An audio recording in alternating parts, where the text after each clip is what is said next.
राम जय राम जय जय राम, श्री राम जय राम जय जय राम, श्री राम जय राम जय जय राम, श्री राम जय राम जय जय राम। चाहते हैं कि इस प्रकार के जो कृत्य नवाबगंज तहसील में हो रहे हैं, मतलब जिहाद की घटनाएं हो रही हैं। एक ग्राम गजरौला है, वहाँ पर बाहरी लोग आकर नमाज अदा किया करते थे, उसमें भी पिछले साल रोक लगाई गई और वर्तमान में फिर से वहाँ पे बाहर के लोग आकर नमाज अदा कर रहे हैं। प्रशासन की उदासीनता के चलते ये हठधर्मिता दिखा रहे हैं ये लोग हैं, और कहीं ना कहीं हमें लगता है कि प्रशासन की सही रखा। हमारे साथ में मौजूद है विश्व हिंदू परिषद के पूर्व जिला अध्यक्ष अखिलेश गंगवार जी। नेताजी धरने पे बैठे हैं आज तहसील परिसर में, क्या ऐसी वजह बन गई? ऐसा है, ग्राम सतुइया खुर्द, थाना व तहसील नवाबगंज, पिछले 1 वर्ष से वहाँ पर एक बगैर किसी शासकीय अनुमति के एक अवैध मस्जिद का निर्माण कराया जा रहा है। जब इसकी शिकायत ग्रामवासियों और हिंदू संगठनों के द्वारा थाना और तहसील क्षेत्र पर की गई तो दोनों उभय पक्षों को बुलाकर जब बातचीत की गई तो पिछले वर्ष ये तय हुआ कि उन्होंने, कुछ लोग ये थे इसमें नाम दिए हुए हैं, उन लोगों ने ये प्रार्थना पत्र दिया, उन लोगों ने ये शपथ पत्र दिया कि ये हम मस्जिद ना बनाकर अपने एक निजी घर का निर्माण कर रहे हैं। 1 वर्ष बीत जाने के बाद उस मस्जिद पर मीनार बन जाती है। मीनार बनने के पश्चात उस पर लाउड स्पीकर लग जाते हैं और लगातार वहाँ नमाजियों द्वारा नमाज अदा करी जानी शुरू हो गई। इसकी शिकायत पिछले कुछ सप्ताह पहले हम लोगों ने की थी, तो वहाँ पर पुलिस ने जाके लाउड स्पीकर उतरवा के और मामले की इतिश्री कर ली थी। जबकि हम लोगों का यह कहना था, जब ये मस्जिद बगैर किसी शासकीय और अनुमति के असंवैधानिक प्रक्रिया के अंतर्गत बनी है तो इसको सीलबंद करके उक्त जो भी लोग इस मस्जिद कमेटी में हैं जो कि इसमें इस कार्य को बढ़ावा दे रहे हैं, असंवैधानिक कार्य को, उनके खिलाफ कठोरतम कार्रवाई की जाए। लेकिन किसी भी तरीके की कोई कार्रवाई प्रशासन के द्वारा इसमें नहीं की गई। अब हमने कुछ बिंदुओं पर जांच के लिए कहा है, अगर इन बिंदुओं पर जांच नहीं होती है तो आज हम ये सांकेतिक धरना प्रदर्शन करने आए हैं। ये सांकेतिक धरना प्रदर्शन आगे आने वाले समय में विराट रूप लेगा और इसकी जिम्मेवारी, अगर इस दौरान कोई भी अप्रिय घटना होती है, हमारे किसी कार्यकर्ता के स्वास्थ्य को या शारीरिक कोई नुकसान पहुंचता है तो उसकी सारी जिम्मेवारी प्रशासन की होगी। इसके अलावा कोई और भी मुद्दा है आपका? हाँ, पिछले कुछ दिनों से ये देखा जा रहा है नवाबगंज थाना क्षेत्र में लव जिहाद के मामलों में एकाएक वृद्धि हुई है।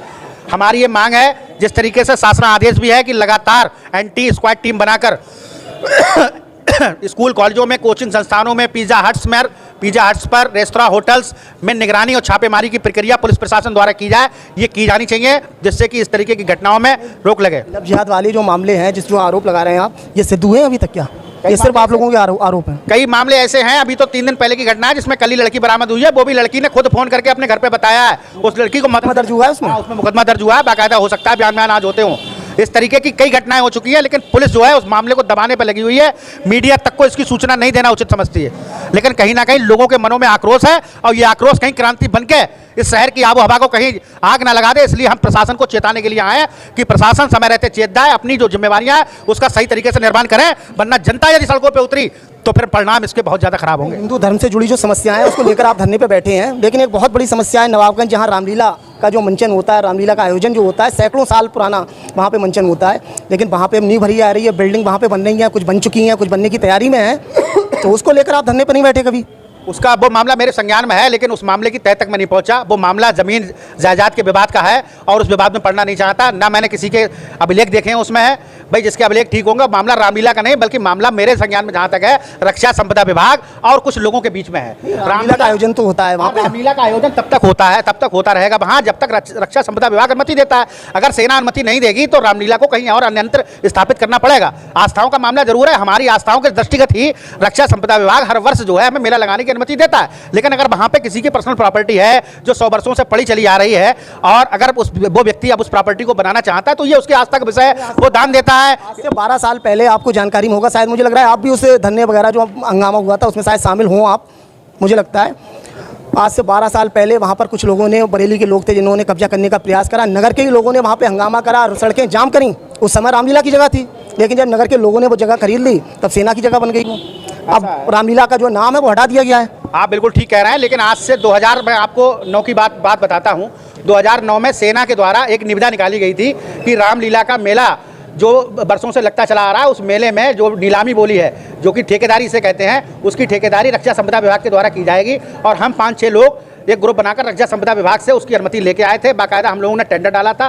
टेंडर डालने के बाद में ठेकेदारी हमारी हुई, लेकिन लोगों की आस्थाओं को दृष्टिगत रखते हुए सेना के अधिकारियों और माननीय इस समय जो हमारे सांसद जी है आदरणीय संतोष गंगवार जी, उनके हस्तक्षेप के बाद में ये तय हुआ कि रामलीला सोसाइटी कमेटी जो कि है वो बाकायदा हर वर्ष रक्षा संपदा विभाग से अनुमति लेकर मेले का आयोजन किया करेगी। लेकिन शायद उस मध्यस्थता के बाद में रामलीला सोसाइटी के किसी भी मेंबरान ने, किसी भी सदस्य ने, किसी भी अध्यक्ष ने, किसी भी मंत्री ने रक्षा संपदा विभाग से किसी भी प्रकार की कोई अनुमति लेना उचित नहीं समझा। अब रक्षा संपदा विभाग, आज रक्षा संपदा विभाग और कुछ लोगों के बीच में जो कि अपनी संपत्ति उसे बताते हैं, उसके उनके बीच में मतभेद है। इसमें रामलीला का कोई लेना देना नहीं है। देखने समय बाद आप धरने पे बैठे हैं, आखिर क्यों? जब से आपके पास जिलाध्यक्ष पद था, आपका पद हटा, दूसरे जिलाध्यक्ष बने, उसके बाद से ये देखा जा रहा है काफ़ी लंबे समय बाद आज धरने पे बैठे हैं आप, बहुत दिनों बाद सक्रिय हुए हैं। निष्क्रिय क्यों हो गए इतनी पद जाने के बाद? मैं कहीं निष्क्रिय नहीं था। आपके सबसे पहले तो मैं आपके संज्ञान में ये डाल दूं, पद नहीं गया है, बल्कि मुझे अब बरेली बदायूं विभाग का सह समरसता प्रमुख बनाया गया है। 4 जिलों की जिम्मेवारी मुझ पे है, 4 जिलों का प्रभार मुझे देखना पड़ता था और वर्तमान में जिनको ये जिम्मेवारी यहाँ दी गई थी वो जिम्मेवारी वो निभाएं, इसलिए मैं रह गया, मतलब मैं शांत रहता था। मेरे अध्यक्ष जो आपके हैं बाबू राम जी, उनके ऊपर एक आरोप लगा, एक ऑडियो वायरल हुई थी, आपकी जानकारी में होगा? क्या था मामला ये? नहीं, हमारी जानकारी में कोई मामला नहीं इस तरीके का ऑडियो का। सोशल मीडिया पे तो आप लगातार कमेंट कर रहे हैं, उधर से भी कमेंट हो रहे हैं, दोनों तरफ से कमेंट हो रहे हैं। एक पुजारी ने कोई पोस्ट डाली है, कोई उस मामले को लेकर बाबू राम जी से बात हुई, बात का जो ऑडियो वो लीक हो गया, उसको लेकर कहीं ना कहीं हो सकता है भाई, वो उसमें आवाज़ों में ये लग रहा था वो नींद से जागे थे, कहीं कुछ गलत बात उनके मुंह से निकल गई, तो उस बात को स्वीकार कर लेना चाहिए। मुझसे भी अगर कोई गलती होगी छोटे के प्रति तो मैं स्वीकार कर लेने में मुझे कोई हर्ज नहीं है। मेरा इंटेंशन कोई भी किसी के मनोभाव को, किसी के प्रतिष्ठा को, किसी की मर्यादा को ठेस पहुंचाना नहीं था। लेकिन जो बात सही है, हम लोग व्यक्तिवादी नहीं है। जरूर बात निकल गई उसमें कोई बात निकली, ऑडियो आपने भी सुनी, आपके ग्रुप पे पड़ी, मैंने नहीं सुनी है। आपका भी उसमें कमेंट था और बड़ा बढ़िया इमोजी आपने बना के भेजा था, मुझे अभी भी ध्यान है। मैंने कुछ नहीं भेजा है, आप भेज रहे थे। आप कहे तो मेरे पास इस समय है तो मैं अभी भेज देता हूँ। मैंने तो वहाँ पर, मेरी तो बाबू राम जी के संबंध में कोई वार्ता नहीं हुई, मेरी तो उन लोगों से बात हो रही थी, जो लोग और लोग जवाब दे रहे थे उनसे बात हो रही थी।